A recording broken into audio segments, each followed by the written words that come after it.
Olá, como vão vocês? Bom dia, boa tarde, boa noite, bom fim de semana, né? Bom feriado. Lembrando, rotina é uma parte fundamental para que nós possamos atingir nossos objetivos, ok?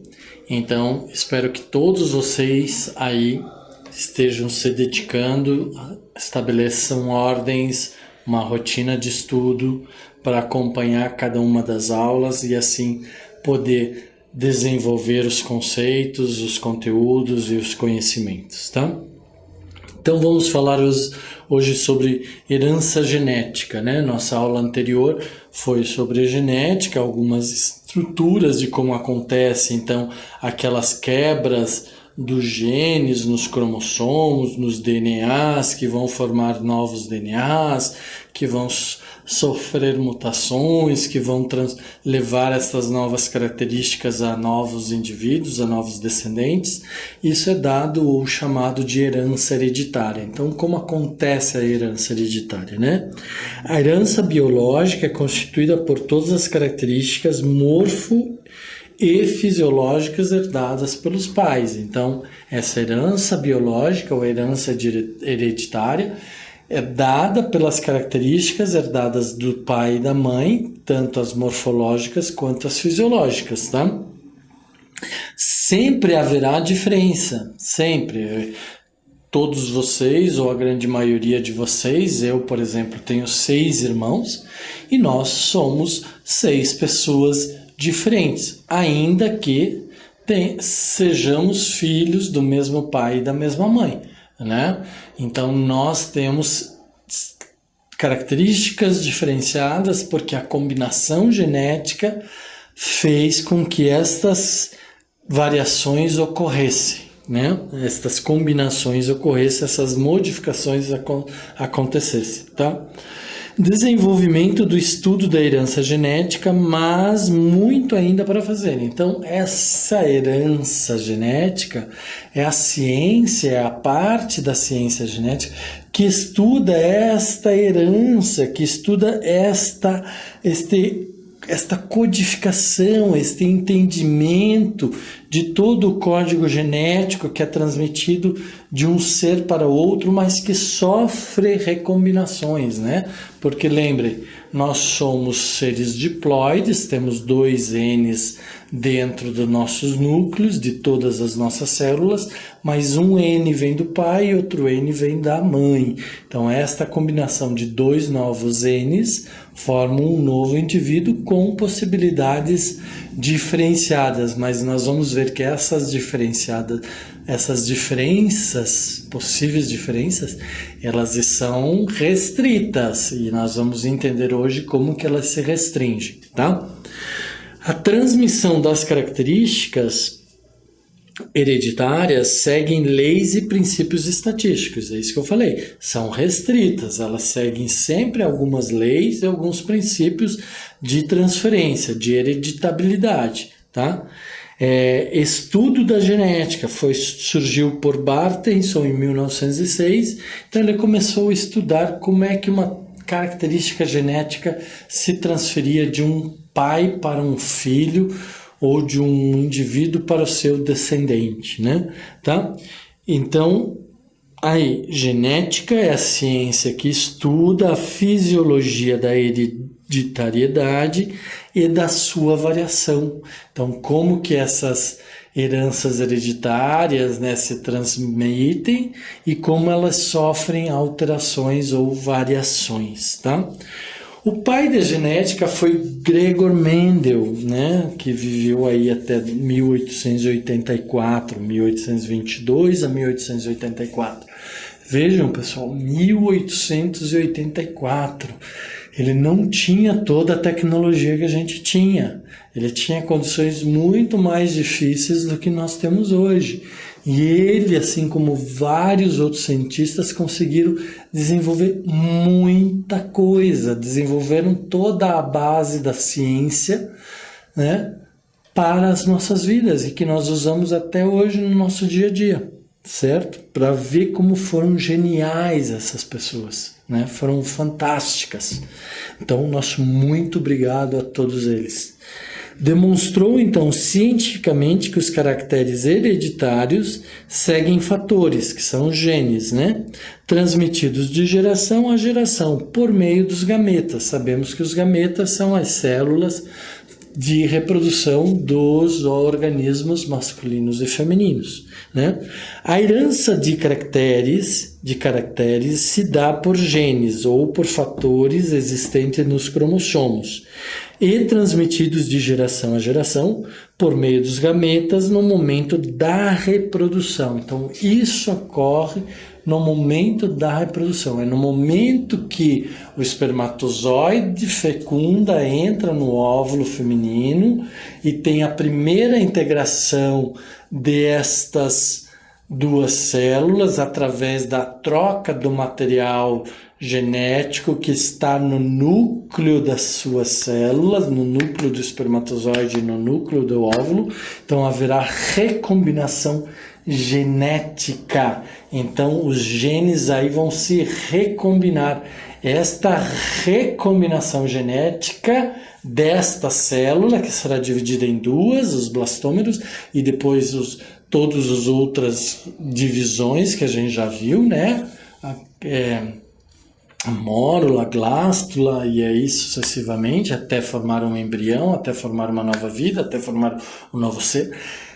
Todos esses vão ter sempre a mesma combinação genética. Então, aquele material combinado lá no momento que o espermatozoide fecundou o óvulo e trocaram seus materiais genéticos, recombinaram seus materiais genéticos, esta nova combinação será levada para todas as outras células, consequentemente, para todos os outros tecidos, órgãos e sistemas do organismo. Sabemos que alguns vão ser ativos e outros vão ser inativos, dependendo de onde ela estiver, né? Tá? Nós temos então os cromossomos sexuais. Eu chamei a atenção de vocês dos 22 cromossomos do código genético humano ou do genoma humano, mais os cromossomos sexuais, que são o X e o Y. X é da mulher e Y é do homem, né? Tá? Cromossomos não sexuais ou os cromossomos autóssomos, né? Ou autossomos, tá? Ok? Então, exemplo, forma do cabelo, pigmentação da pele, normais e albinos, tipo de cabelo, crespo, liso, loiro, preto, moreno, vermelho, né? A forma que for, a cor que for, né? Tipo de sangue, AB, O, né? Então, o tipo de sangue também é determinado lá no momento da união do espermatozoide, do núcleo do material genético do espermatozoide com o material genético do óvulo, tá? Cada variedade é determinada por um gene. Então, a forma do cabelo é determinada por um gene, o tipo do olho é determinado por outro gene, a cor do olho é outro gene, e assim sucessivamente, né? Genes que determinam variedades diferentes são ditos alelos, né? Tá? Genes, então para cada gene nós temos um alelo, nós temos um conjunto de alelos, uma dupla de alelos. Nós vamos já falar desses alelos. Então, alelos são formas diferentes de um mesmo gene que determinam variações de uma mesma característica. Para eu não adiantar, segurem aí a curiosidade de vocês já vão entender esse fantástico modo de variação genética, né? Essa reprodução, essa transmissão, essa atuação genética, né? Que são os genes, os alelos. Tá? O gene para a pigmentação normal é alelo do gene para albismo, né? Tá? E assim sucessivamente. O gene do cabelo liso é alelo do cabelo crespo. O gene do cabelo loiro possui um alelo, né? Então o gene para a cor do cabelo possui um alelo para loiro, para branco e um alelo para preto. Aí eles vão se combinar e vão ter as suas diversas cores, né? Certo? A localização. Então, um gene está localizado no cromossomo, né, em células diploides. Todos os genes devem estar presentes. Então, eu falei para vocês, nas nossas células 2N, nós somos seres diploides. Então, todas as nossas células têm gene 2, tem dois cromossomos, né? Tá? Em todos os cromossomos indivíduos, tem 2 Ns, né? Certo? Forma, tamanho, característica dos cromossomos, isso vai formar o cariótipo, que é um mapa genético. Eu já mostrei em aula anterior aquele mapinha com os 23 cromossomos, né? De diferentes formas, diferentes cores e tamanhos, tá certo? Forma, tamanho e número de cromossomo é característico de cada espécie. Então, a espécie humana tem 23 cromossomos duplos que formam 46, né? Tá? Macacos, os ratos, as baratas, os insetos, as aves também têm cromossomos, um conjunto de cromossomos, tá?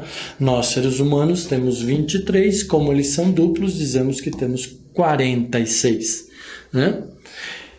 Cada gene está em uma posição específica. Então, se pegarmos um cromossomo, cada gene está em uma posição específica, certo? Lembra? Eu falei para vocês das alterações dos genes ou das alterações das bases nitrogenadas num determinado gene, que é um ponto onde ele está dentro do cromossomo, né? Então ele pode sofrer alteração ali naquele gene, naquele ponto, mas os outros não sofrerem alteração. E se isso acontecer numa célula onde aquele gene não tem função, ele não vai se manifestar. Ele vai ficar ali, de repente ele vai ser substituído, né? Ou não vai ser transmitido porque ele está numa outra célula que não na célula de reprodução. Agora, se for na célula da reprodução, que são os gametas, aí ele pode, essa alteração, vir a causar ou ser transmitida para o seu descendente, tá? A posição do gene para uma característica é específica de cada espécie, né? A gente já comentou sobre isso. A posição ocupada pelo gene e seu alelo é o locus genético, né? Locus é singular, que é a posição onde aquele gene está no cromossomo, tá? A soma dos vários locus, ou a soma dos vários genes, em cada gene em seu loco, nós chamamos de loci, tá? É o plural de locus. Então, todos os genes estão em locus específicos, né? A soma de todos os locus formam o loci, tá? Ok? Então, olha lá um exemplo. Par de alelos dominantes homozigóticos, tá? Aqui está escrito em espanhol, tá? Mas essa figura serve para apresentar para vocês. Olha, nós temos o par de gene PP. Ele está nessa posição e os dois estão escritos com a letra P maiúscula. Isso é muito importante. Aí depois nós temos outro par de gene com 2 alelos, né? Azinho. Aí nós temos e também é homozigoto. Então, homozigoto, por quê? Porque são iguais. P maiúsculo com P maiúsculo, A minúsculo com A minúsculo, né? Mas aqui nós temos o heterozigoto. Então, um alelo é dito recessivo, nós vamos falar melhor. Então, ele é representado com a letra minúscula e o seu alelo é dominante e é representado pela letra maiúscula. Então, toda vez que nós observarmos no código genético o gene com uma letra maiúscula, a gente vai saber que aquele é dominante. Se for com uma letra minúscula, a gente vai saber que ele é recessivo. Dominante porque ele vai dominar a característica. Está presente, vai manifestar obrigatoriamente a sua característica. Recessivo ele está ali e só vai manifestar a sua característica se não houver um gene dominante, que nem é o caso aqui, 2 recessivos. Então, como eles são 2 recessivos, eles vão manifestar o caráter recessivo, né? Posso dizer para vocês, por exemplo, que eu com olhos verdes, olhos claros, ou minha pele mais branca, é uma grande possibilidade que eu tenha genes recessivos para a cor dos olhos e para a cor da pele somente recessivos, né? Podem haver combinações, eu falei para vocês que eles vão estar sujeitos a leis, a regras, a princípios, vão estar bem restritos, mas lá para frente nós vamos falar sobre esses cálculos genéticos de como então determina-se o quanto um gene vai ser recessivo, forte ou fraco ou não, né? Tá?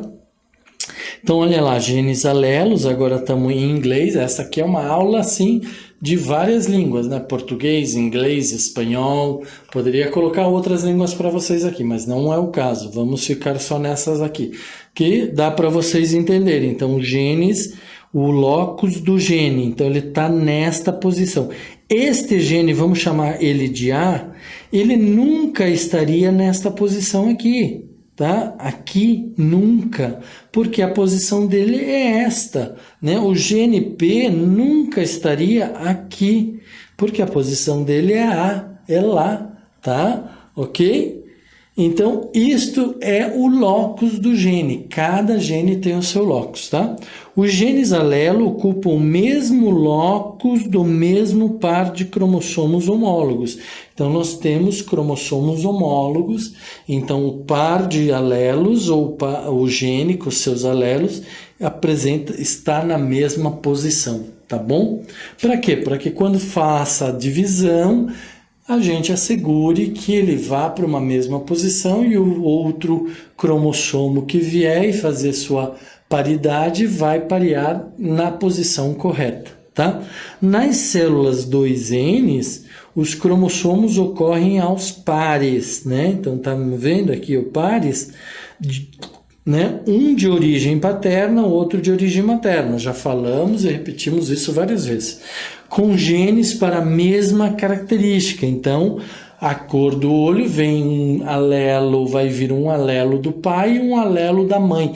Na mesma posição, eles vão se entender e vai definir qual seria ou qual será a cor do olho do descendente, né? Por exemplo, a minha filha tem olho castanho, porque a mãe dela, né, tem olho castanho que é dominante, olho claro é recessivo. Então ela não tem um olho castanho tão forte quanto o da mãe, mas ela tem um olho castanho porque o gene do olho castanho, o alelo castanho, é dominante sobre o alelo de olho verde, tá? Ok? Com o mesmo tamanho e forma. São chamados os cromossomos homólogos, tá bom? Né? Então vamos lá, genótipo. O que é o genótipo? O genótipo é aquele mapa, é aquelas características existentes dentro do mapa genético, tá? Então, estamos olhando só para dentro da célula, não estamos olhando para o meio ambiente, não estamos olhando para as interferências que o meio ambiente vai causar no organismo. É só para o mapa genético, tá? Então, é a carga gênica que um indivíduo possui e que determina suas características. Então, aquela carga genética dentro dos 23 cromossomos vai determinar as características do indivíduo, tá? Ou os tipos de genes que possui para determinada característica, né? Genes para a forma do lóbulo da orelha, cor dos olhos, tipo de cabelo e outros, né? Hemofilia, diabetes, tá? Pelo, ausência de pelo, né? No corpo, calvície, pelo na orelha e assim sucessivamente. Bigode, barba, né? Tá? Cada uma destas características é formada por um par de gene, então isso a gente já falou. Porém, existe a pleitropia. O que é a pleitropia? Então, lembra, pessoal, conceitos, né, nós temos que memorizar, né? Nós temos que usar raciocínios de frente para trás, de lado para lado, e memorizar de alguma forma esses conceitos, porque eles serem fundamentais na hora de resolver um exercício, tá? Par de genes que determinam diferentes caracteres. Por exemplo, síndrome de Lobstein, fragilidade óssea, mas pela presença da síndrome de Lobstein, ele caracteriza não só a fragilidade óssea, como também a surdez e a esclerótica azulado, devido ao RNA inicial, ou RNA heteronuclear, né?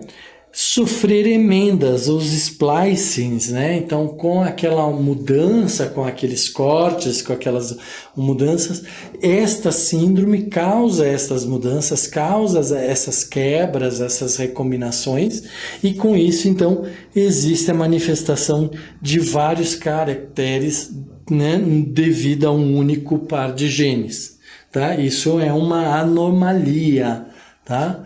E isso é uma doença, por isso é chamada de síndrome de Lobstein, tá? Agora o fenótipo. Fenótipo é a interação do gene ou do código genético com o meio ambiente.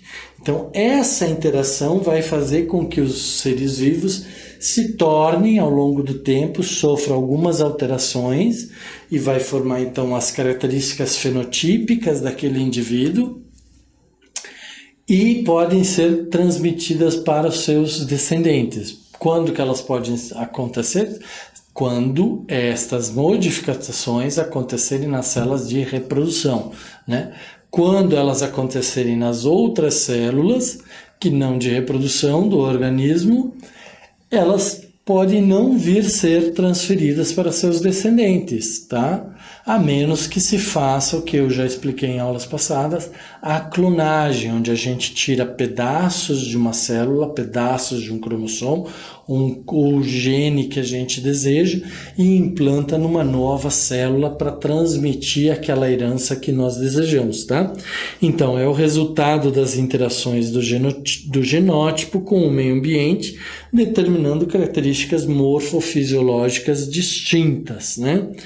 Nem sempre a interação com o meio ambiente ocorre. Por exemplo, a hemofilia independe do meio, tá? Então é isso que eu falei.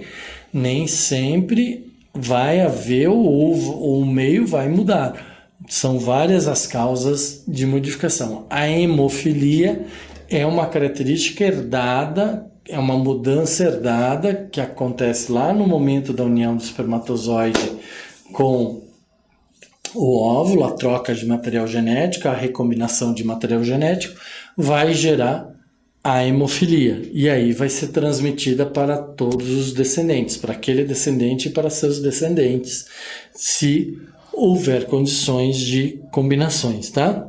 Então aqui nós temos, por exemplo, uma concha do mar, né? Uma concha com suas diversas formas, cores, desenhos, que possuem o mesmo material genótipo, porém, pela interferência do meio ambiente, por onda, calor, temperatura, exposição ao sol, né, vão sofrer ou vão ter cores diferentes. Então, olha lá, genótipo mais ambiente vai formar o fenótipo, tá? Ou outros genes. Aqui não é que está errado, isso também é uma imagem de uma literatura espanhola, tá bom? Ok? Então, é isso que acontece. Olha lá, os genes alelos são representados por letras do alfabeto, já falei para vocês. Então, eles podem ser homozigotos, quando tem as duas letras iguais, ou os dois alelos iguais, dominante e dominante, ou recessivo recessivo, então são os homozigóticos, né? Os alelos homozigóticos, ou heterozigóticos, são híbridos, possuem um dominante, um recessivo, ou um recessivo e um dominante. Pode vir da mãe ou pode vir do pai, recessivo ou dominante, tá? Alelo dominante manifesta o caráter. Então, o que eu falei para vocês, quando aparecer um alelo de letra maiúscula, significa, né, significa que é dominante e vai manifestar a característica daquele alelo. Se for um A minúsculo ou uma letra minúscula, ele vai ser recessivo e só vai manifestar o caráter quando ele for homozigótico para aquele alelo recessivo, tá? Se houver a presença do alelo dominante, esqueça, vai ter características do dominante, mais fortes ou menos fortes. Nós vamos ver isso mais para frente como acontece, tá? Aqui a cor da flor, ó, RRWW, né? Então a combinação de RW é WR, WR, né? Então nós temos combinações aqui, então aqui era um RR para cor, WW para uma outra característica. Então eles vão formar o quê? Indivíduos iguais, olha, 4 indivíduos iguais, porque são dominantes, RR homozigótico, WW homozigótico. Vou limpar aqui para vocês verem melhor. Homozigótico, homozigótico, homozigótico, tá? Então não vai ter outra alternativa. Percebem que os descendentes dessas duas flores são todos exatamente iguais, tá? Ok? O albinismo que eu falei para vocês, que é uma característica herdada para a pigmentação da pele, né? A pele normal, branca, preta, parda, amarela, né? Ela é determinada pela presença de um alelo dominante, letra maiúscula, né? Porém, a não presença desse alelo dominante determina albinismo, peles brancas, rosadas, né? Tá? Que não tem ausência ou que não tem pigmentação, ou seja, tem ausência de pigmentação da pele. E isso causa desproteção ao sol, né? Então eles são mais suscetíveis ao sol, tá? A melanina, que é a proteína que determina a pigmentação da pele, pode estar presente ou não, né? E é produzida pelos melanócitos presentes nas células da pele do indivíduo, herdados do processo de combinação genética dos pais, né? Nos albinos ela é totalmente ausente, né? Os albinos apresentam fotofobia, ou seja, tem restrições à luz, né? Tem problemas com a luz, defeitos de visão, então podem ter problemas de visão porque ou seus olhos são bem claros, azuis claros, ou muitas vezes transparente, né? Tá? A pele é bem branca ou rosada, desculpa, que é branca ou rosada, cabelos brancos ou amarelo pálido, olhos azuis ou até transparente. Então essas são as características do albinismo, tá? O alelo do albinismo ou da pigmentação da pele. Ah, mas por que nós estamos falando de cabelo, de visão, né? Então é uma manifestação ligada ao alelo de albinismo, tá bom? Tá? Ou tem ou não tem, está presente ou não está presente, dominante ou não dominante, tá? Ok? Por exemplo, o caráter de pigmentação da pele, né, apresenta duas características, azão, né, o A maiúsculo para dominante, azinho para recessivo, tá? Em células diploides, temos azinho, azão, azinho, azinho, azão ou azinho, azinho. Então, azão, azão, azão, azinho, azinho, azão ou azinho, azinho. Esta combinação expressará o caráter do gene. Como A é dominante, sua presença total ou parcial determinará se a pele será pigmentada ou não pigmentada. Então, por exemplo, eu, por mais que seja branco, eu não sou um albino, porque eu não apresento as outras características do albino e minha pele tem um tom de rosa mais fraco, mas ela tem uma pigmentação, tanto que quando eu vou ao sol, eu acabo tendo uma cor de pele mais acentuada pela ação do sol sobre a melanina. Os albinos não poderão fazer isso, tá? Ok? Então, a presença do A dominante, que determina o albinismo, né? Determinada essa pele pigmentar, sua ausência A determinará albinismo, tá? Então, vamos lá. Se eu tiver um Azão, eu tenho um alelo para pigmentação. Se eu não tiver um Azão, né, se eu tiver dois recessivos, ou seja, Azinho, Azinho, eu vou estar gerando um albino, tá? Isto pode acontecer em qualquer raça. Negros podem ter descendentes albinos, tá? Japoneses, chineses, ditos amarelos, ou pardos, ou morenos, ou brancos, independe. É esta condição que é válida. Se tiver A, então vai ter pele pigmentada, se tiver azão. Se tiver azinho, só um azinho não vai ser albino, dois azinhos fatalmente vai ser albino, tá? Não vai ter outra opção, tá? Os alelos de pigmentação estão presentes em todas as células, porém só se manifestam nas células da pele. Aquilo que eu já falei em outras aulas, né? Então, os alelos para a cor de pele não vão se manifestar lá dentro do fígado, lá dentro do estômago, tá? Só vão se manifestar aqui na pele, tá bom? Então, olha lá, um azão com azão dá um azão, né? São o quê? São pigmentados, são normais, tá? Um azão com um azinho são normais, né? Tá?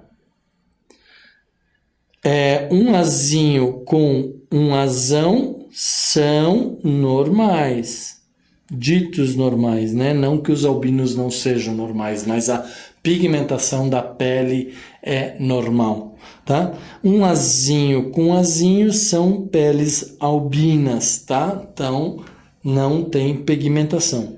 O cariótipo humano possui 23 pares, a gente já viu isso em aula anterior, né? Pares de cromossomos homólogos, a gente já viu hoje o que é um cromossomo homólogo, né? Nas células diploides, 2Ns, porém os alelos azão e azinho estão presentes somente em um dos locos, que a gente já viu também o que é um loco, né? Então não procure um loco azão, azinho em outra posição que não for a posição já codificada, identificada e dita. Aqui está o locus do azão, azinho para a pigmentação de pele, tá? De um desses pares de cromossomos. Os outros loci, que eram locis? Eram os vários locos, né? Então nós não temos vários locos, nós temos loci, né? Mas a gente sabe, por redundância, que significa vários locos, tá? Então, mas o plural de locos é loci, tá? Determinam outros caracteres, cerca de 20 mil pares. Ufa, é muita combinação, é muita coisa, né? Não quero memorizar, não quero saber de todos, mas temos que saber esses princípios, essas leis que regem essas combinações genéticas que vão determinar as nossas heranças, as características que serão transmitidas aos descendentes, ou por que nós temos essas características, tá certo? Genética e reprodução. Vamos falar um pouquinho da reprodução. Os gametas, que são as células de reprodução, né, masculinas e femininas, né, especializadas para a reprodução. Produzidas por meiose. Então, meiose é aquela divisão celular, né? Tá? Ok?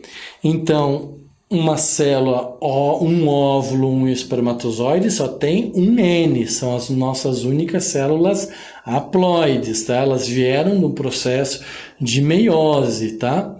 Ok? Onde de uma célula 2N gera-se 4 células N. Então, nós tínhamos uma célula 2N que gerou 4 células N, tá? Ok? Então, nós tínhamos uma meiose, uma mitose, né? Uma mitose e uma meiose, e por isso nós então temos 4 células N, com apenas um cromossomo de cada par homólogo, tá? Então, é o que a gente está olhando, ó, 4 células N, um N, um outro N, um outro N, um outro N. Cada um tem uma combinação genética. cada um tem uma característica genética, tá? Então, nós tínhamos aqui NN, formou 2 Ns, que vai formar os cromossomos, que vão sofrer a primeira meiose e a segunda meiose, né? Tá? Então, cada um deles vai levar. Por que que tá vermelho e por que que tá azul, né? Então, como vocês percebem aqui, esta ponta aqui estava muito próxima dessa, então essas pontas sofreram uma mutação ou uma troca aqui genética dessas características, tá? Ok? E isso vai ser então levado para todos os descendentes. E é assim que se formam então as combinações dos genes por meio dos seus alelos, tá? Cada gameta possui apenas um alelo, tá? Células somáticas são diferentes, tá? As células somáticas levam e determinam as outras características como um todo. Aqui nós estamos falando das células de reprodução, os gametas, tá? Ligadas à reprodução. Ok, pessoal? Novamente, vou pedir para vocês reforçar o meu pedido. Esses assuntos vão cada dia ficar mais profundos, mais difíceis, e vocês precisam estudar. Dediquem-se meia hora para ouvir esta aula, mais meia hora para reforçar, rever, reler. Aí dediquem mais um tempo para buscar conceitos, buscar conteúdos, né, para fortalecer a compreensão de vocês, e ainda busquem exercícios que vocês possam então fixar o conhecimento adquirido nesta aula. Tá bom? Imenso prazer estar aqui com vocês. Um grande abraço e até a próxima aula.